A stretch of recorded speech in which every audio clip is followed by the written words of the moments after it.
Buongiorno, benvenuti a questo appuntamento con A Voi la Linea. In apertura torniamo a quanto accaduto questa mattina, la tragedia avvenuta all'alba a Pinzano al Tagliamento, dove un'esplosione dovuta a una fuga di gas negli uffici di un deposito di bibite ha provocato la morte di una donna di 63 anni. Illeso il marito titolare della ditta che si trovava al piano superiore. Disperazione tra i parenti e i vicini della vittima, definita un vero angelo. Sentiamo. Siamo a Pointaiba di Pinzano al Tagliamento. Questa mattina alle 6:30 c'è stata un'esplosione in questo stabile che vedete alle mie spalle. È un'attività commerciale, un deposito di bibite e nel piano superiore vive la famiglia.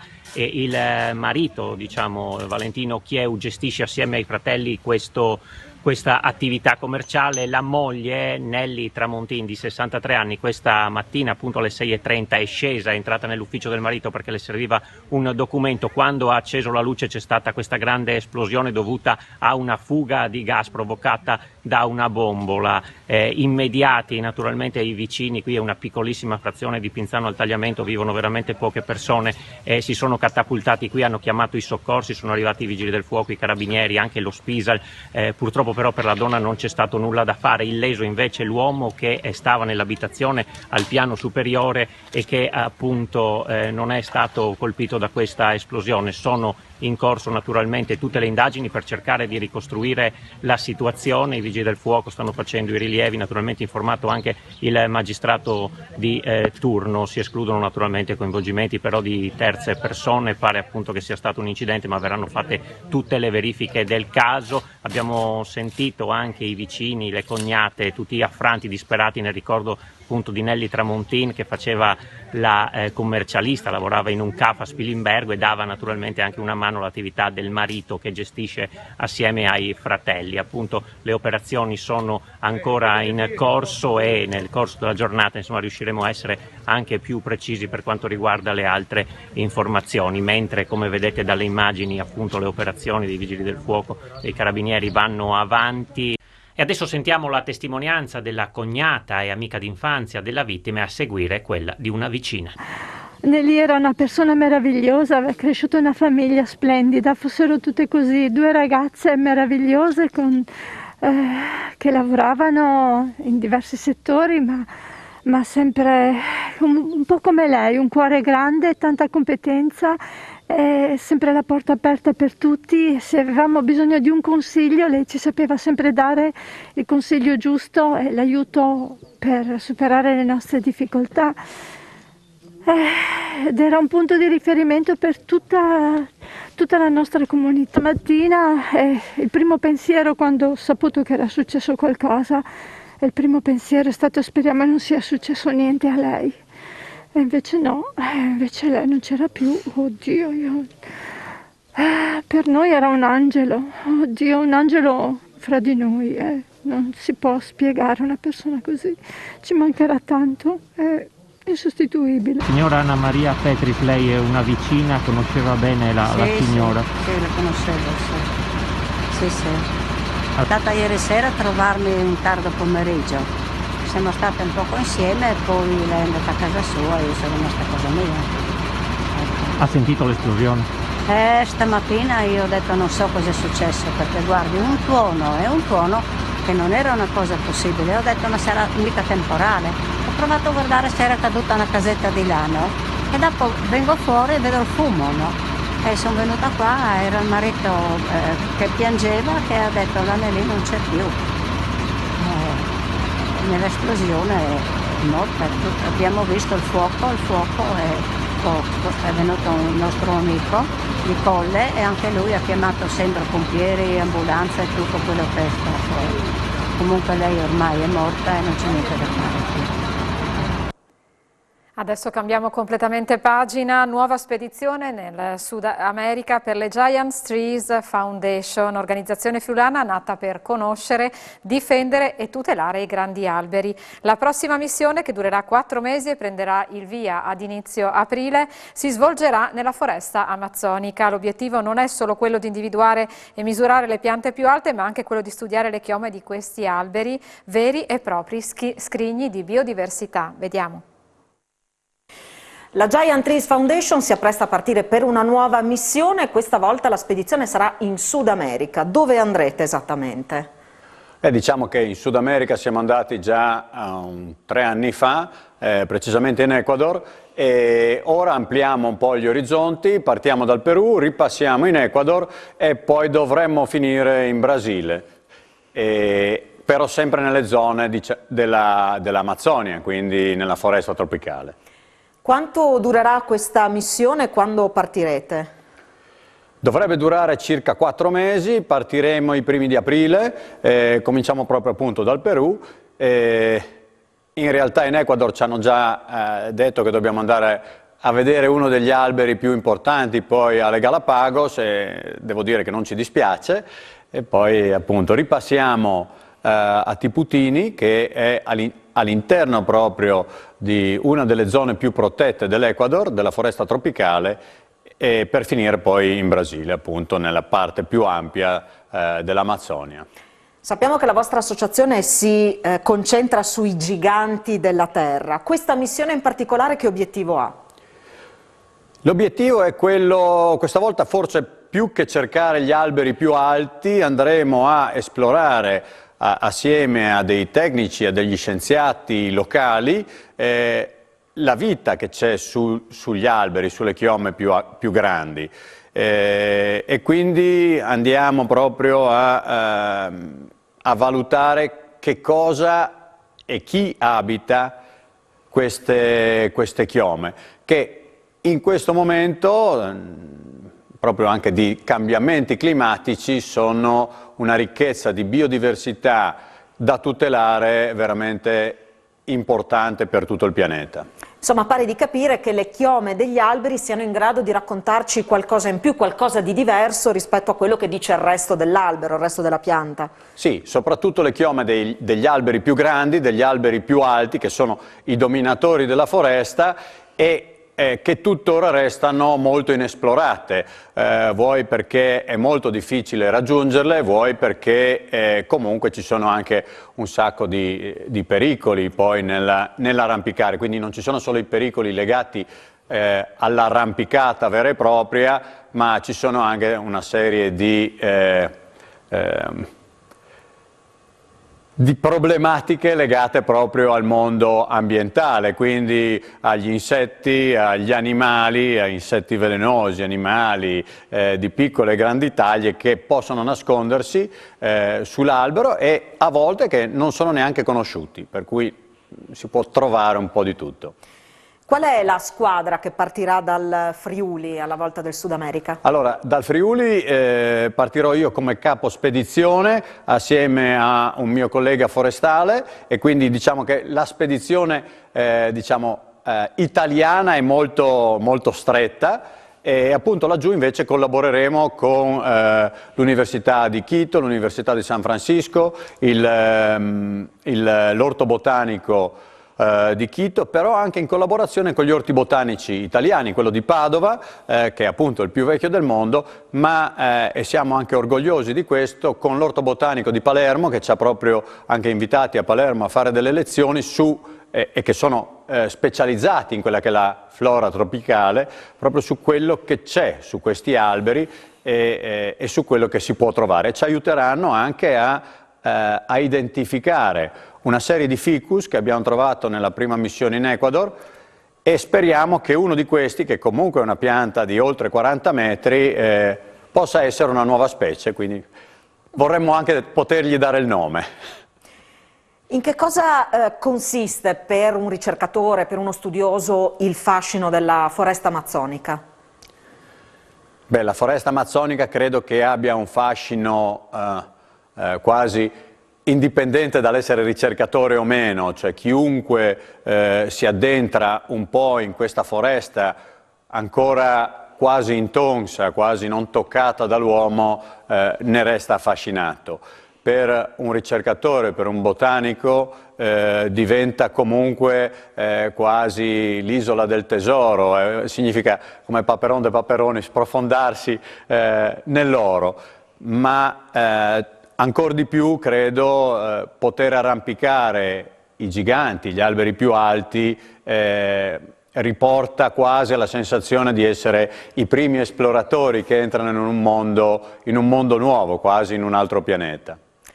Durante le vostre missioni siete abituati anche a documentare quello che fate. Succederà così anche questa volta, perché poi insomma al di là della missione c'è tutta la parte divulgativa che insomma è altrettanto importante. Sì, cercheremo di farlo, anche se appunto proprio nella foresta tropicale ci sono le maggiori difficoltà. Semplicemente la grande umidità che c'è, il fatto che piove anche 4-5 ore al giorno e che quindi anche le batterie semplicemente non si riescono a ricaricare, comportano pochi problemi. Anche la scorsa volta forse le immagini più belle ci sono restate nel cuore, ma non abbiamo potuto poi farle vedere quasi a nessuno. È il momento di una breve pausa pubblicitaria e ci ritroviamo subito dopo.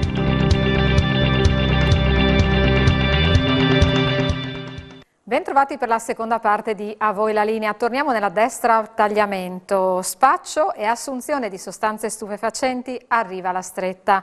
La polizia locale di Pordenone e Cordenons entro quest'anno sarà dotata di un'unità cinofila. Vediamo. Siamo con il comandante della polizia locale di Pordenone e Cordenons, Massimo Rigotto. Tempi di bilanci per la polizia locale, nonostante il Covid, nonostante le restrizioni, il comando ha una forza, una grande operatività. Quali sono le criticità che ancora riscontrate sul territorio e soprattutto come state cercando di arginarle? 2 anni di pandemia ci hanno portato su dei binari di aiuto e coinvolgimento con le altre forze di polizia a competenza generale, quindi in questi ultimi 2 anni l'attività della polizia locale, come è sotto gli occhi di tutti, è stata anche stravolta. Ciononostante le competenze sono rimaste ovviamente in capo a noi e tra le principali sicuramente quelle dei servizi di polizia stradale in ambito urbano. I dati sono confortanti per quanto riguarda la capacità operativa e reattiva del corpo di polizia intercomunale Pordenone e Cordenons, al dispetto di una carenza di organico che nell'ultimo periodo si è fatta sentire più pressante. Non a caso nell'ultimo periodo sono stati banditi dei concorsi per l'assunzione del nuovo personale.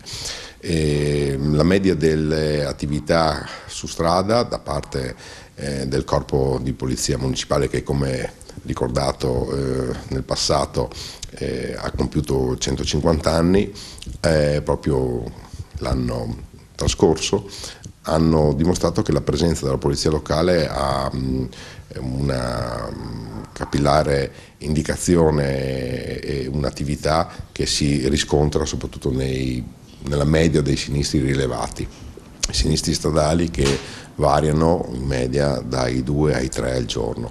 Un'attività giornaliera quindi che si sviluppa nei 3 turni, dalle 7 di mattina fino all'1 di notte, con un servizio principalmente dedicato ai servizi di polizia stradale. È chiaro che un'attività in una città come Pordenone e in una città come Cordenons, dove sono presenti dei mercati, impegna le compagini della polizia locale anche nei controlli di polizia non aria, quindi le verifiche soprattutto della regolarità dello svolgimento del mercato, del commercio in aree pubbliche, e nell'ambito dei 2 mercati che sono piuttosto vivaci sia nel territorio di Pordenone che nel territorio di Cordenons il venerdì. Comandante, lei parlava di uomini, arriveranno sicuramente risorse aggiuntive, ma anche una polizia locale sempre più tecnologica. Ci sarà la possibilità di vedere del rinnovamento, del potenziamento non soltanto del personale, ma anche magari di un sogno. Io mi ricordo qualche anno fa si parlava già di unità cinofila, ce la faremo? Sì, l'evoluzione dei tempi è necessariamente correlata all'evoluzione dei compiti che la polizia locale sta svolgendo, in particolare nel nostro territorio. Le dotazioni organiche di personale devono andare di pari passo con le dotazioni tecnologiche di cui il comando si è fornito. Su questo l'amministrazione comunale ha anche per i contributi forti da parte dell'amministrazione regionale, si è sempre contraddistinta per una polizia municipale all'avanguardia, sia come dotazione di mezzi. Le autovetture sono di ultima generazione, ne abbiamo ovviamente anche di ibride, quindi il parco macchine viene costantemente ripreso in considerazione e sicuramente potenziato. Un altro aspetto della mobilità riguarda l'utilizzo di motocicli. Noi abbiamo 6 motociclisti che ci permettono di svolgere l'attività soprattutto in quelle manifestazioni che prevedono, come la maratonina piuttosto che le gare ciclistiche, una necessaria mobilità nell'ambito del traffico con un'agilità che solo l'utilizzo di scooter o di motoveicoli permette. Ovviamente la tecnologia ci serve sia per quanto riguarda un impianto di videosorveglianza a noi collegato comunale che prevede quasi 100 telecamere sparse nel territorio comunale, e l'utilizzo di droni che permettono di meglio riprendere i punti e a completa disposizione anche di altre autorità qualora ne facessero richiesta. Di recente indicazione è la volontà di dotare il corpo intercomunale della polizia locale Pordenone Cordone di una unità cinofila, ed è per questo che nel corso dell'anno come obiettivo ci siamo dati appunto quello di creare una unità cinofila all'interno del corpo intercomunale per poter meglio svolgere l'attività di prevenzione, soprattutto nell'ambito del contrasto all'utilizzo di sostanze stupefacenti. 7.000 posti barca e in 20 porti turistici. La rete che unisce i marini della nostra regione è una realtà unica a livello nazionale, con un indotto notevole non solo dal punto di vista turistico. Siamo andati a fare il punto della loro attività con la nostra Francesca Spangaro. A te la linea, Francesca. Buongiorno a tutti, ci troviamo a Marina Puntafaro, a Lignano Sabbiadoro, per parlare proprio di marine. Sono con 2 rappresentanti della realtà delle marine della nostra regione e di FVG Marina. Mi racconta come nasce e che cos'è FVG Marina? FVG Marinas nasce da un'idea di imprenditori qui del Friuli Venezia Giulia, che abbiamo deciso di unirci per costituire un gruppo e quindi promuovere un po' il marchio a livello italiano e a livello europeo. Su questa strada abbiamo incontrato molto bene Turismo FVG, che ci ha supportato in questo tipo di percorso e ci sta tuttora supportando. La rete, che abbiamo costituito ormai 6 anni fa, è la rete più grossa perché siamo in 20 marine in Italia e siamo stati esempio anche di altre realtà in giro per l'Europa. Lo scopo principale della rete è quello di far conoscere a tutti i diportisti, ma in Italia e soprattutto all'estero, la realtà del Friuli Venezia Giulia, la realtà delle marine, perché riteniamo che le nostre marine siano veramente delle belle marine, tra le più belle, non abbiamo niente da invidiare a nessuno, e la nostra regione è anche una bellissima regione. Può sembrare quindi un mondo che non ha grandissimi numeri, e invece in realtà è un primo approccio, è un primo biglietto da visita che dal punto di vista turistico conta molto. Assolutamente, per la regione è estremamente importante il turismo via mare, perché dati alla mano ad oggi chi arriva via mare crea un introito per la regione 7 volte maggiore di chi arriva via terra. Su questo ci siamo concentrati fortemente, sullo sviluppo dei collegamenti via mare con l'entroterra e tutto quello che la regione può offrire, grazie appunto al supporto di Turismo FVG, creando tutta una serie di percorsi e di collegamenti anche con quelle che sono le realtà e le produzioni del territorio. Quindi chi arriva in marina, sapete che quando arriva una barca c'è bisogno di tutta una serie di servizi. Ci possono essere bisogno di servizi di ristorazione, lavanderia, ristrutturazione delle imbarcazioni, refitting, quindi, oppure andare a visitare i luoghi. Questo appunto crea un introito molto importante per la regione. E quindi un indotto che si attiva però solo nella bella stagione, chiedo. Il bello della barca secondo me è che va dal 1° gennaio al 31 dicembre, quindi con giornate come queste andare in mare è veramente uno spettacolo e poi insomma vedremo anche un attimino questo tipo di attività che viene fatta. La vela per noi è l'andare per mare, è assolutamente importante e va vissuta tutto l'anno.